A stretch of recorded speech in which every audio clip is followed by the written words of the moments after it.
Yes, here we go. It is the P.M.P. Terry. It feels like it's been forever since me and you done this. And it's on the back of a win. A 3-0 win. Celtic, comfortable in the end. Wasn't comfortable all day. We'll get into all that. Do all that good stuff first. Gives a like, gives a share, all that. But Terry, how the hell are you? I feel like I've not spoken to you in ages, mate. I've been missing you. Not too bad. You've upgraded the gantry.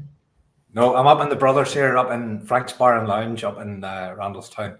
But no, my own place is under renovation. I've got a new TV coming, and I'm going to rearrange my shirts and all that kind of stuff. So everything's under repair at the minute. So I'm up round at his. Feels like ages. It has been ages, Bhoycie. It's about a month since we've been on because you went AWOL for a couple of weeks, and then we've had that international break that just felt like the most pointless international break of them all because there was no competitive games other than I think Wales played Poland or something, but there was no competitive games for any of our players. It was all just friendlies, and it's just a waste of time. And at a point in the season where I didn't really want us having a break, and I think what you see in the first half is what you see after the international break when players are all coming back on a Wednesday and a Thursday, and the manager's then trying to blend that into a performance. First half, we weren't great. But we picked it up. We picked it up in the second half, and as you say, it was comfortable in the end. As you know, you go in at half time, you're starting to think, if this gets to 60, 70, then panic will start to set in. But I think a good trait that we've had this season is that we've come out at the start of second halves and scored a lot of early goals, and we've done that today. Now I don't know if Brendan done a Jose Mourinho and got himself into the dressing room, hid inside the laundry bag or anything like that. I can't imagine Brendan curling up in the laundry bag just to get his stuff done. But whatever happened at half time, we come out. We got the first one. Livingston, let's face it, Livingston didn't offer any threat at all. And if you watch the game back now, you would say there was zero threat. But when it's only one goal and there's high balls going into your box, and we've had trouble with high balls, you just worry a little bit. But I agree. I didn't feel as comfortable as what the scoreline now suggests. Like by the end, you're totally relaxed, but you just worry. You've seen too many times this season where things have gone wrong, and you just worry a little bit. But as games go, it was pretty much okay. We didn't get the breakthrough until early second half, but we got the job done. And it's now down to 7 games. And if I'm right, we might have been maybe now 1 goal better off than there's still something in the back of my head that this could end up with goal difference at the end of the season. And even when the board goes up there for 8 minutes, I'm thinking, right, let's go for this, because there could be a game later in the year where you're needing a goal, and it might be a harder game to get a goal than a game where you're 3 up and Livingston, they're done, they've gave up. Who knows? It's going to be an exciting 2 months anyway. Obviously next week's the big one, and it was important for us to get the job done today, because sometimes you think ahead and you think next week, and you've got to sort this week out first, and we did. So we've got 90 minutes out of Carter Vickers. We've got 60 odd minutes out of Hatate, and pretty much a full team to pick from next week for probably the first time this season. Well, yes, and what that does is limit excuses as well, which, of course, there's been many reasons as to why this season hasn't went. I wouldn't even say according to plan. So far off what we'd hoped and prayed for beginning of the year. It's been the opposite of that this season. It's been full of ups and downs. But you know what, today, if you look at that as a Celtic performance first half, you're going, Jesus, this could go anyway. 3-0 win away from home. All's not as bad maybe as sometimes gets made out, but I don't think, notwithstanding that, anyone's fooled by, I think it was the eye test that the judge spoke about on Thursday. And I think when you watch Celtic, they don't always inspire you. They don't give you that confidence. I remember, it's games of the Martin O'Neill and stuff, Terry. You knew we were far better than the team that we played. Didn't always win 3-0. This Celtic team wins 3-0. And I think the narrative, it's already decided by supporters and often by displays already been and gone. They're not at it as much as what we think. However, you're right. See, when you go into today's game and you're back to second place temporarily, they'll say they're only top.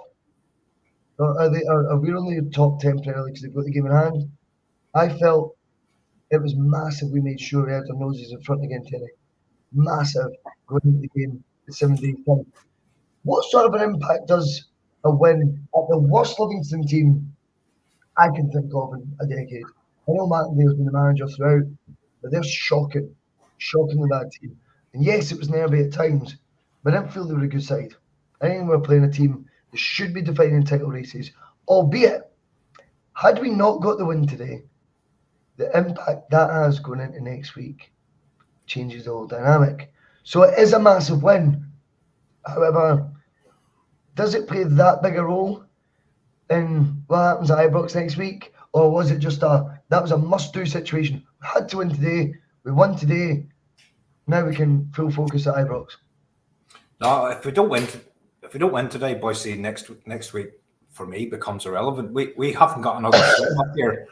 We can't slip up again this season. And if we drop more points today, then it absolutely changes everything for next week. It really does. And I know that Livingston have kind of been this team from when they came into the league where they're not really good, but they give teams trouble, and that still could have become a very problematic situation for us today. You know, you're playing against a big, strong team, and you know that Martindale will have them fired up for it. Then you take into consideration the pitch. I mean, how many teams go there and win 3-0? How many times have they lost 3-0 on their own patch this season? I can't think of too many games where they've lost by that amount of goals. You know, it's a tough game. Yes, they're at the bottom. Yes, they're going to go down. But it's still, Livingston away is still a hurdle that you've got to overcome. And yeah, do you know what? I'll not lie. I was a little bit edgy at halftime because you're thinking, you know, if this, as I said, if this goes to 60, if there's 70 on the clock here and we haven't got the breakthrough. Terry, see that edginess though? See that edginess you refer to there? Is that based on what we were watching today or a culmination of Celtic? Oh, it's based on what we've seen this season. It's based on what we've seen this season. And you can't trust this team. And you made reference there to like O'Neill teams and stuff. You cannot trust this team based on what we've seen this season. And, you know, next week we'll do the same thing again. We'll put a lot of trust in the manager because he's got a great record in these fixtures. And despite how bad we've been this season, the 2 games against Rangers are 2 massive high points. And we're working into that hoping, and a lot of supporters probably feeling, you know, the manager can get this done. But, you know, as we get through the week, Monday, Tuesday, Wednesday, I know my heart rate will be out of control come the weekend, like. And well, if your heart rate's going up midweek before the Rangers game, it does explain to an extent why today at times we were nervy, we were a wee bit edgy. Yeah. But there was a side to Celtic. Someone's came in the comments and he's like, "You smell the gov." We didn't panic though today. That's a good trait. I don't think the team panicked. I think probably a lot of the fans were maybe not panicking is too far, but I think definitely edgy, as you say, Terry. I think a lot of the supporters were feeling a bit edgy at times today. I hope Smell the Gov's right, and this was a side calculated, ruthless, picked the moments, took their time, didn't be fazed by the fact they weren't already in front. That's what we hope. How convinced I am of this, I've never been so unconvinced of a Celtic side that Phil McGinley described on Friday could win an improbable double, but not an impossible double. I know, and I probably was thinking today, do you know what? I don't want us to be absolutely brilliant. I don't want us to be absolutely brilliant today because what we've seen this season, if we're absolutely brilliant one game, we're not going to be absolutely brilliant the next. I want us to peak next week. I want the brilliant performance to be next week. But we've just got to believe, Bhoycie, and we've just got to believe, hopefully, well, I expect McGregor to be back. I think Iwata will be quite unlucky. I think he'll be left out next week. I think the midfield is now, next week, the starting midfield will be McGregor, O'Reilly and Hatate. which is I want your thoughts on unfortunate that, for then, Watt, Terry. because I think Watt's done well. What? Sorry? So do I. But I want your thoughts on that being the midfield three. I was saying to Mark, remember the 07-08 season where it became, from the quality, it became about Dig and Endeavour. And went from Donati and Brown Hartley to Robson. Hartley and Robson. This year, though, the biggest change from what's been a lethargic Celtic team, a ponderous Celtic team, slow, hard to watch at times Celtic team. Could the biggest changes be going 3 midfielders are all creative in their own right and of the highest quality that we've got out the midfield options? Maybe none of them with the defensive mindset a typical number 6 would have. Maybe like an Iwata would naturally revert to. But maybe just going a wee bit more hell for leather. Remember how good we are at football. Let's let the football do the talking first. Then worry about the strategy. But I think Celtic's forgot how good they were at football this season. A lot of players have been there under Ange. I've been critical of those who haven't adapted to Rodgers' regime. But I also think maybe the tactics, Rodgers has got to take responsibility massively for the fact that this was a team that was allowed to breathe before and allowed to play a wee bit with a bit of freedom. I think our most free midfield three is the one you just described there. Is that going to be something that becomes an undoing?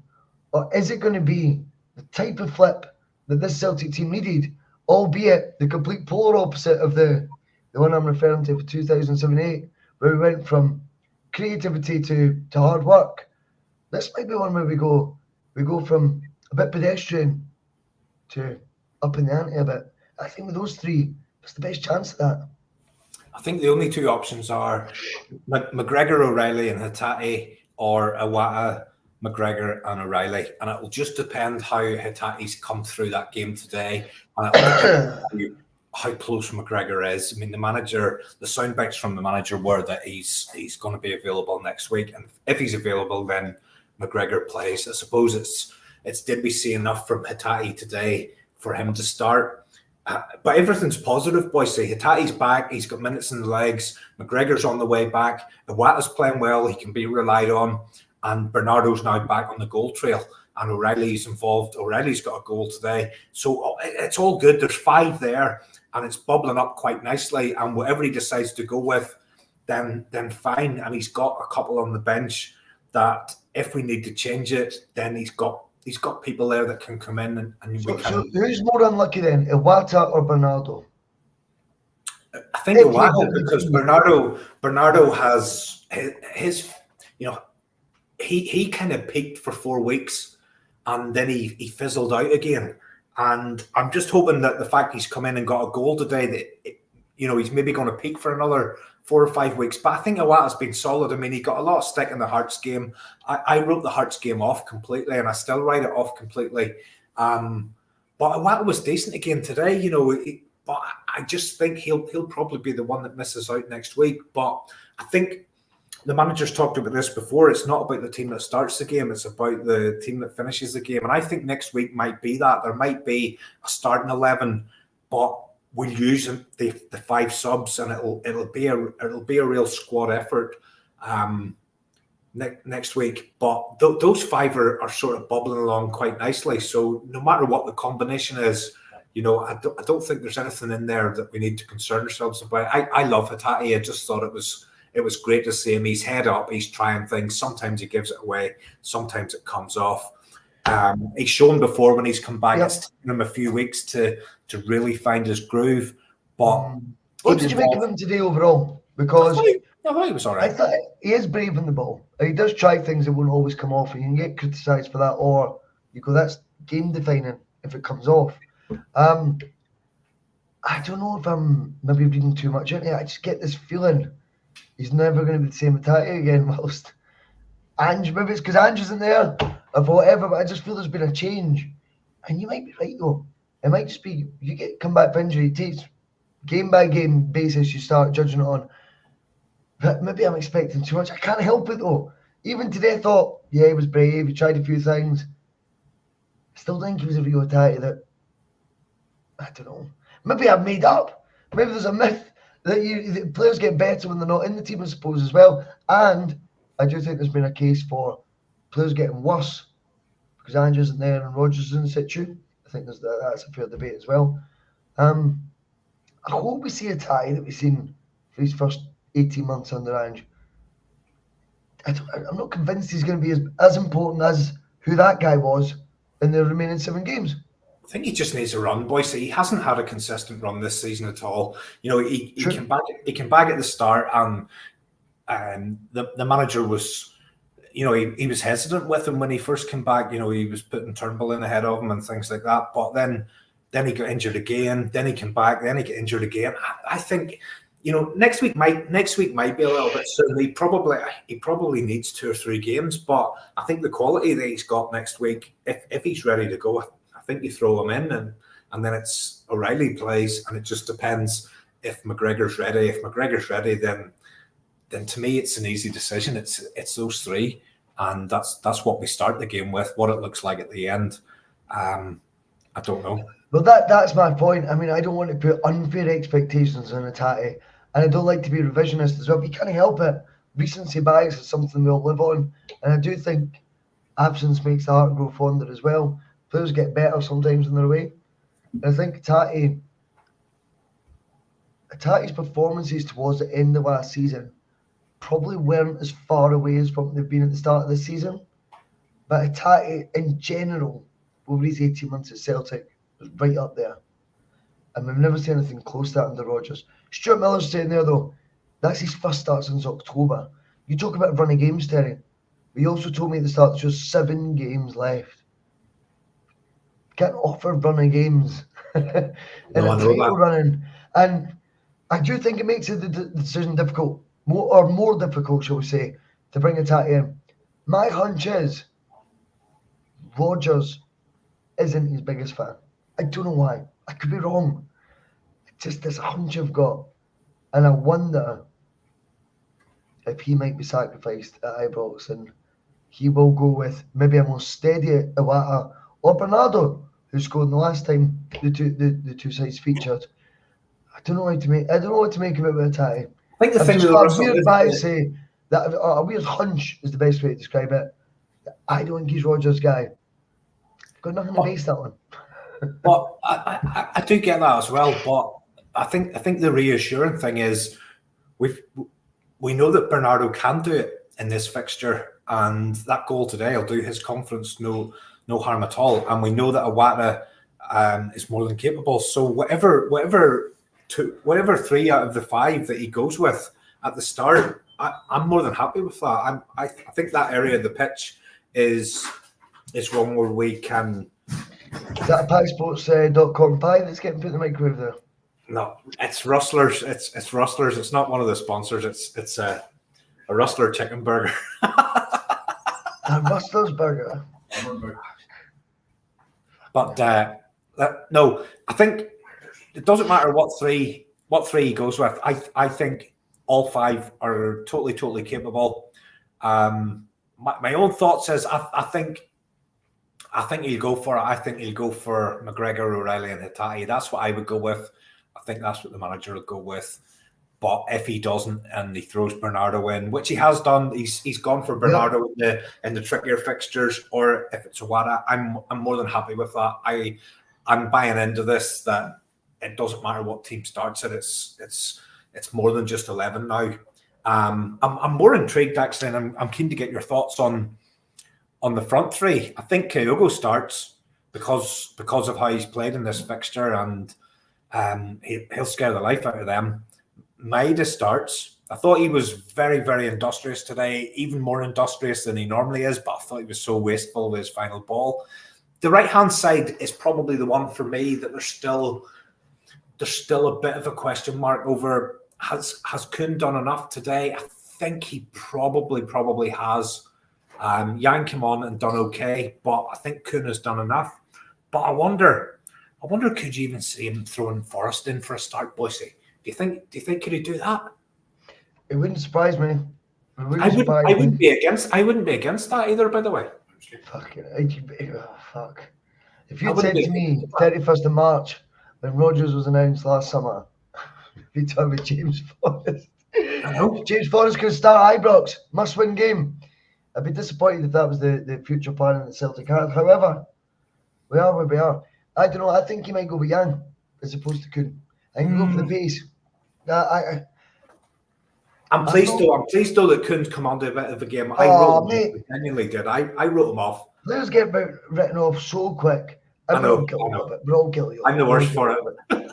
No, not you. I mean, I think in general, I think it's. Here, how much is he like Roberts though? Not even just appearance and his style. Aye, it's a good show. It's very uncanny. He looks like him and just plays like him. The only thing about Kuhn is just, again, it's the end product. So can he get the numbers? Can he get the Palma type numbers? And there's another one. There's somebody. So again, look at our bench today. Our bench started to look a bit stronger today. Add McGregor into that. Add Palma into that. All of a sudden, your starting 11 is whatever the manager wants it to be, and your bench by default gets stronger again. I mean, if you go in next week, the way you're talking, then you think by default Maeda has to start Ibrox. Yeah, I think Maeda starts absolutely. I agree, but am I convinced that's the sign of a brilliant Celtic team? No, but I think that's as much to do with the right back at Rangers as much as anything. I think it's about pinning him back. Yeah. It's about stopping him, because no matter what people say about the guy, and I thought about this yesterday. You know, it's easy to write him off as Tavernier penalty. He's scored some wonderful goals from normal play and free kicks, and no matter what you might think about him as a defender, what that guy does going forward is nothing short of remarkable. And I watched a bit of that game yesterday. I try not to watch them because I just get annoyed watching them whenever you see some of the performances from the referees and things like that. But see Tavernier, like, he spends most of his game on the edge of the opposition box. And if we've got Maeda in that position, that just gives him something to think about, and it pins him back. And I think that's as important in this fixture next week is us keeping him back where he's maybe not as comfortable in the position that he's meant to be defending as. I think that's probably the tactic there. And Palma's quality battle, is it? Palma's hot and cold, and we know what we're going to get from Maeda. It's not a quality battle, though, is it? When you look at it, you're looking at Maeda's work rate, ethic, intensity to be the key denominator against a defender who's not great at defending. But that's what it does show you. But I know, no, you've got to.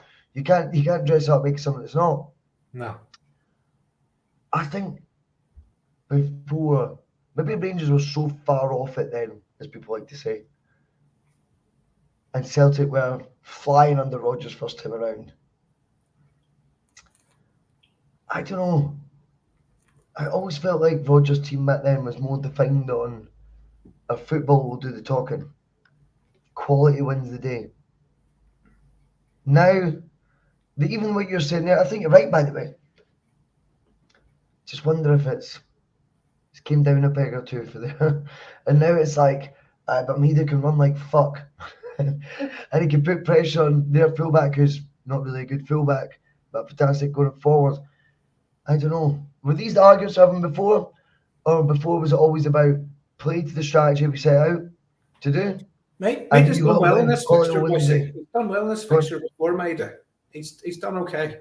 I just think it's part of the thinking. If you're planning ahead, if you're the manager and you're sitting thinking about next week, you've got to factor in the numbers that come from the right back. And if you've got your Duracell, my point is though, were we thinking about that before? I don't think we were. I think Rodgers 1.0, Rodgers version 1, I think was all about Celtic. But I think you've got to consider the threat from the other side. And Tavernier is one of the main threats. If you're starting to think about who are the key men in that team, who's going to hurt you, it's not going to be the midfielders, because they're hammer throwers. They're not going to hurt you. And I could look like a cock next week if they score goals from midfield. But they tend to go for heavy handlers in midfield. But the the real threat, the real menace comes from the right back. So it would just be folly to not consider that that's one of the threats that you've got to negate. And it just happens that we've got a left winger that can probably do that job. Can he cross a ball? Can he finish No, he a can't. ball? I'm not so sure. He couldn't cross the road, never mind a ball. We were talking on Thursday obviously about the Rodgers suspension and stuff. Terry, today you watched for the stands. You looked to be in a bit of a confident mood, laughing and joking with their own front, all that stuff. Does that have any impact that he's back in the dugout at Ibrox? To me, it does. I think he's a figure. I think he's a figure of fear, whether they want to admit it or not. Even still, I think this season, for all the criticism we deservedly get for our performances and lacklustre displays, the two remaining memories for them against Rodgers getting beat. Their overriding memory when it comes to Rangers, Rodgers, is getting beat. Their goal of the season moment when it was Rangers, Rodgers, is a deflected Ryan Jack strike off Scott Brown's, insert of his foot. Like, how that's goal of the season, I'll never know. That also tells you Rodgers began living in their heads way before that goal happened. Even this year, when they've looked for and we've given them plenty wiggle room for criticism. We've given them plenty of rope to sag us with. However, their overriding memories so far in the two derbies of Rodgers with one finger in the air. Will that be the case again this weekend? And is there a factor of him in that dugout as opposed to the stands that will play any sort of percentage in us winning or drawing or losing that game? Well, Bhoycie, I think it is. I think it's crucial that he's there. And I know I've listened to loads of people chatting over the last week or so, and it's no big deal if he's there. I think it's crucial. I genuinely do. I think it's crucial that the figurehead is there. He's in the dugout, albeit he might only be 10, 20 rows up in the stand, but it's not the same thing. And I mean, you've seen it today when you're watching the game and the camera pans in on John Kennedy and he's standing there and he's motionless and there's nothing happening. I know there's times I've criticised Rodgers standing chewing gum, hands in pockets, head down, fucking writing notes on a wee notepad and all that pish. But when it comes to this fixture next week, I do think it's key that he's there. I think he creates menace around the stadium because, as you say, his record against them is amazing. We haven't been great this season, but two of our peak performances were in the games against them. I think it's crucial, absolutely crucial that he's there and he can do whatever he needs to do when as the game unfolds. Do you know what I mean? I think it probably has more of an effect on them, just because of that menace that he brings to the fixture. Has this season now became, whether we like it or whether we don't, now the season where we have to accept it's the story of the two managers. The two guys, present managers, not that wee idiot Mickey Beale, who we all hoped they'd hang on to for a bit longer because we called it from the get-go. Him from another 2 weeks. But we called that from the get-go him. Like, see, folk who say they were duped by him and that, they're idiots. We said for day one on here, he's at it. He's just a talker. He's full of shite. I think the guy they've got right now,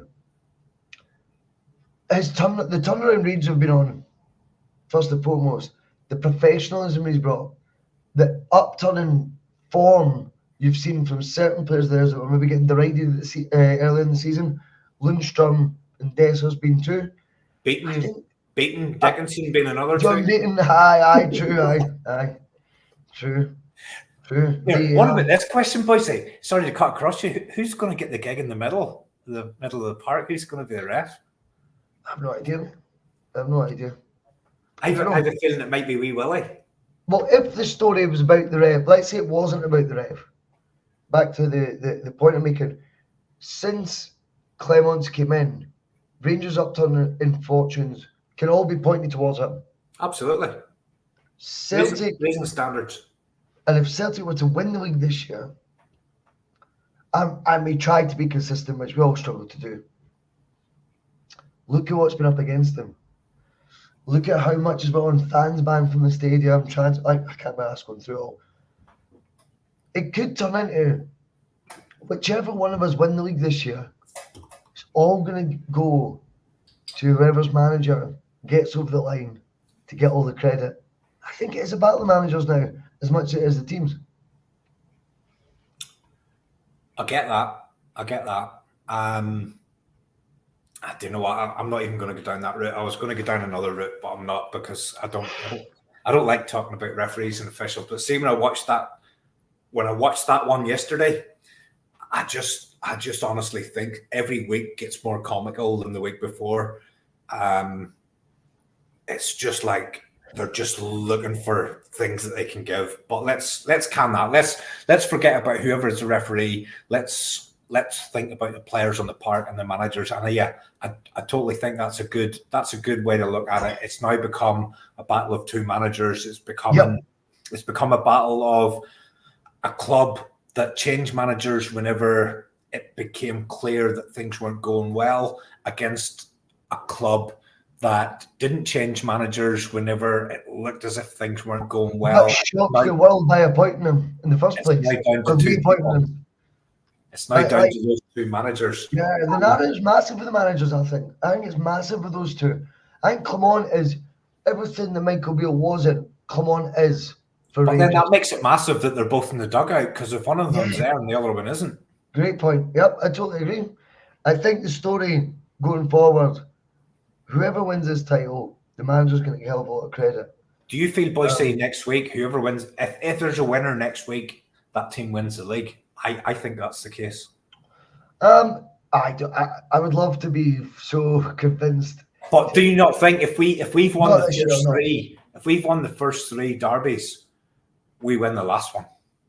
That's how I see it. I don't see any way that we would not win the last one if we win next week. That's not me saying I think we'll definitely win next week. But if we won the first three, we win the last one. We're so unpredictable, aren't we? I mean, I think if I wish I had more faith. I wish I had more faith. Next week, that kills them. I really do. That's not me saying I think we'll get them. And if you see, to be honest, if you offer me a draw and next week, I would take it. I'll take a draw all day long. Absolutely. I totally agree with that. I think if we got a draw at Ibrox, I think you go, well, you've got a game in hand, Jeff. What are you going to do with it? What are you going to do with it? If we go down to that keep asking them questions. If we go down to that Celtic Park game against them and we can win that to go top, I'd settle for that. I would take that right now. Couldn't agree more. Hey, Terry, we're off. It's been brilliant this afternoon. I've enjoyed your company. I hope you've got a Rustler's burger in the microwave. Just heating up the new, mate. See you later. Right, cheers for that, Terry. Next one. Everyone enjoy the rest of your weekend. Cheers. Yeah.